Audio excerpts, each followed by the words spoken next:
Andito ngayon tayo sa tapat ng barangay hall ng Poblasyon 1B.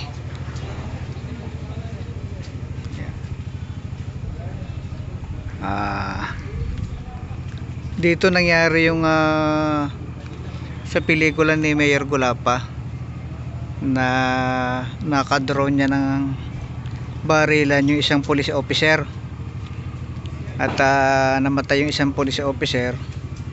At ang tunay na pangyayari noong 1944,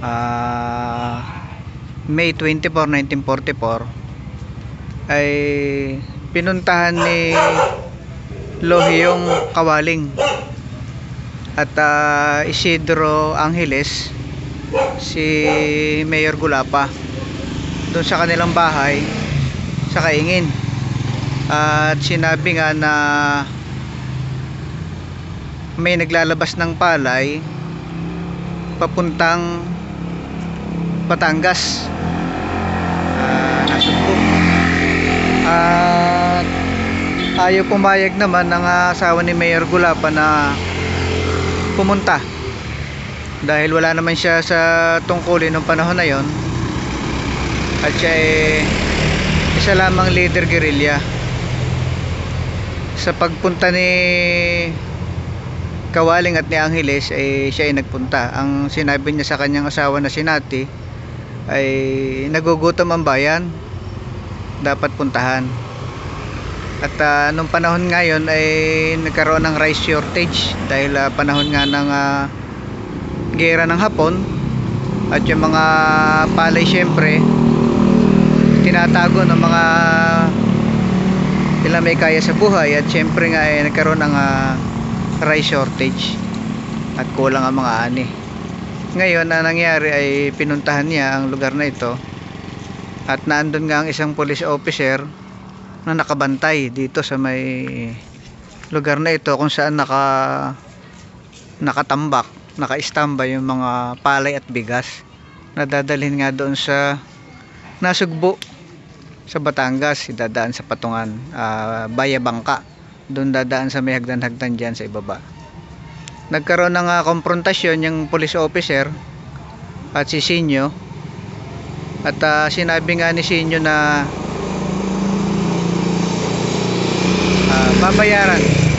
babayaran na lamang sa gusto nilang halaga yung palay at bigas, at dito na i-sold out, ibenta sa Maragondon dahil nagkaroon nga ng rice shortage. At hindi mo naman masisi yung isang police officer dahil siya ay inutusan ng mayor nung panahon na yon para nga magbantay dun sa palay. Nagkataon naman na matapang din yung isang police officer. Siya ay nanindigan na bantayan yung palay at para nga madala sa Batangas para maibenta doon. Ay di nagkaroon na ng konfrontasyon yung dalawa, at ayon nga kay Mercedes Sisit na taga Pantihan 3, siya ay nasa edad 14 noon at nakatira dito sa bahay ng mga Ramirez. Nung pauwi na siya at namamalengke, nakita niya ang dalawang lalaki na naghahabulan paikot-ikot doon sa dalawang punto ng palay at bigas. Hinahabol ng maliit na lalaki yung malaking lalaki, at si Sinyo nga yung maliit na lalaki. At nakita rin ni Marty Unas yung pangyayari, at siya ay nandun naman sa may bintana ng kampanaryo doon sa 3rd floor o 4th floor, at siya ay namamahinga dahil siya isang sakristan.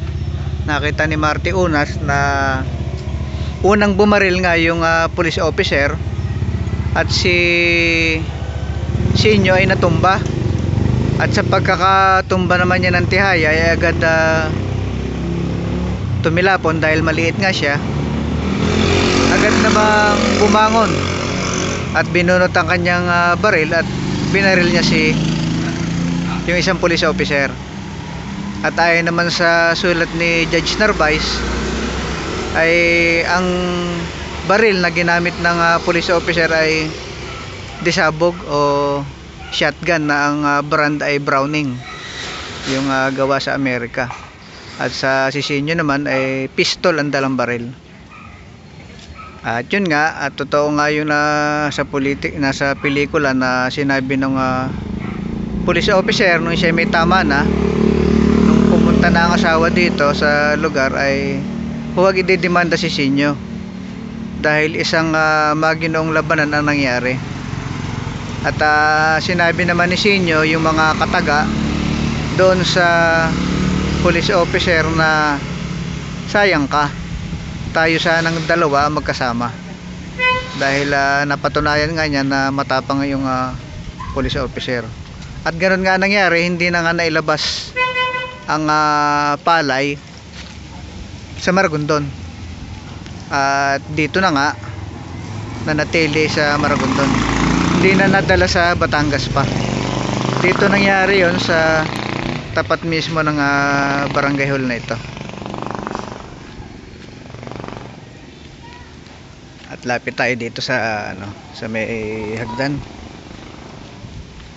Yan, ito na mga sa Nicolas Street na yan, nung mayor na si Sinyo, na ipagawa niya, siya nagpaluang.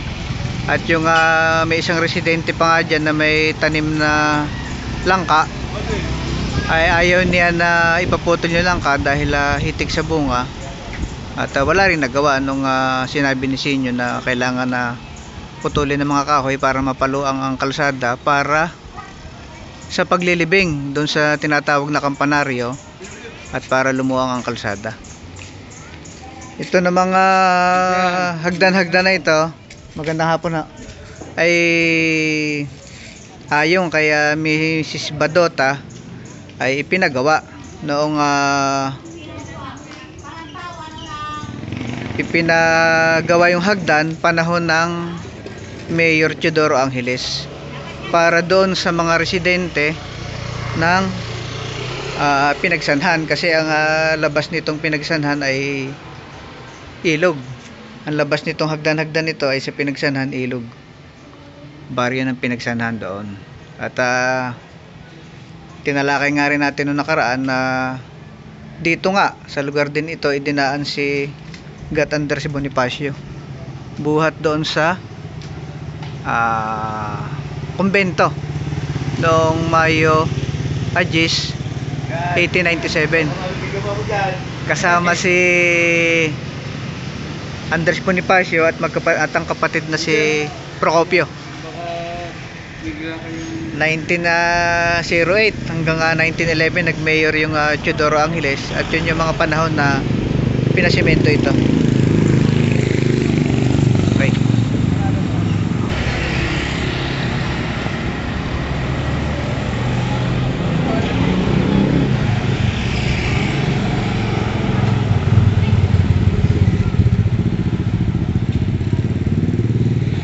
Ito ay ang kahabaan ng General Emiliano Riego de Dios Street. At meron din tayong proposal na ipasa sa Sangguniang Bayan na yung General Emiliano Riego de Dios Street ay may tuloy hanggang doon sa Magallanes, hanggang doon sa may Alfonso, at maging General Mariano Riego de Dios Road. Yun. Ito naman pong bahay na ito ay bahay ni Pedring Angeles. Si Pedring Angeles ay nagtayo ng bakery noong 1932 doon sa Ternate. At pagkalipas nga ng 2 taon ay dito na niya itinuloy itong bahay na ito ang ginawang panaderya. Kung tawagin ito ay Panaderia Quiroga, may daan din ito sa likod. At ito ay nag-ooperate hanggang 1990s, ng mga panahon na yon. At ang huling namahala ay si Manuel Angeles na kanyang apo. At matatandaan din natin na noong 1946 na nag-mayor na si Gulapa, pinatawag niya si Kakang Pedring Angeles sa munisipyo na yung mga nanloob sa bahay na ito ay naandon at nakaparada sa munisipyo. Pero bago mangyari yon, yung panloloob na yun, hindi pa mayor si Sinyo. Nung nag-mayor na siya, pinarada niya sa harap ng munisipyo at tinawag niya si Kakang Pedring at sinabi niya na sige, yung banata na ang mga yan. Ibig sabihin makaganti sa ginawa. At sinabi naman ni Kakang Pedring na mayor, hindi na. At okay na at nahuli na. At pinabayaan na ni Kakang Pedring yung mga nanloob sa bahay niya nung araw at pinaubayan na sa kamay ng batas. Yun ay nangyari noong 1946. Diretso tayo.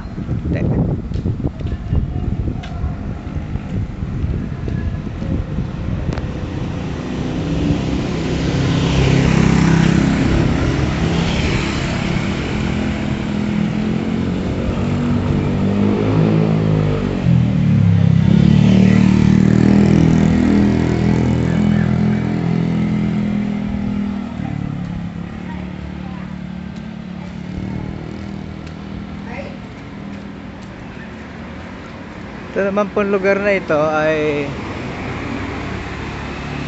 yung tawagin nung araw ay kay Martinez, itong portion na ito. At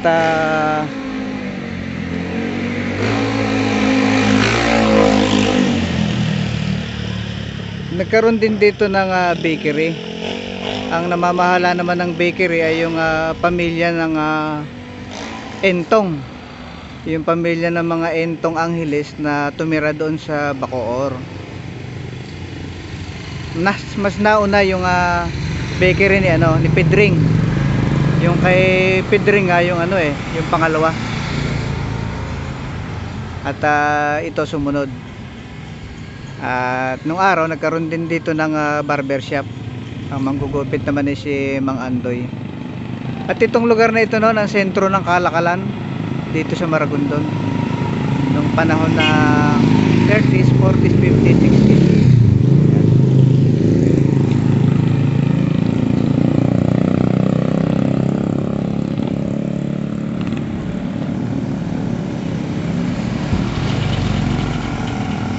Ito naman yung bahay ng mga Samaniego, yung nag-donate ng lupa. Kakang Marcelo Samaniego yung nag-donate ng lupa upang gawing eskwelahan doon sa Bukal 4. Si Kakang Marcelo Samaniego ay naging konsyal din ng bayan nung araw ng Maragondon.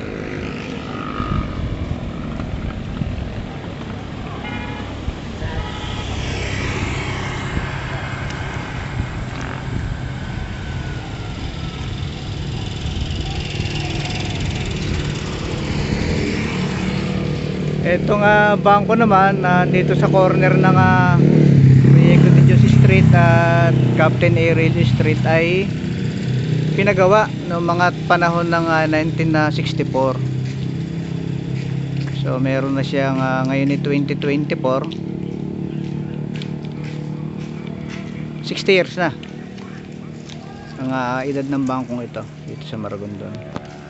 Pinakaunang bangko sa Maragondon na pag-aari ng mga pamilya Narvaez, Riego de Dios.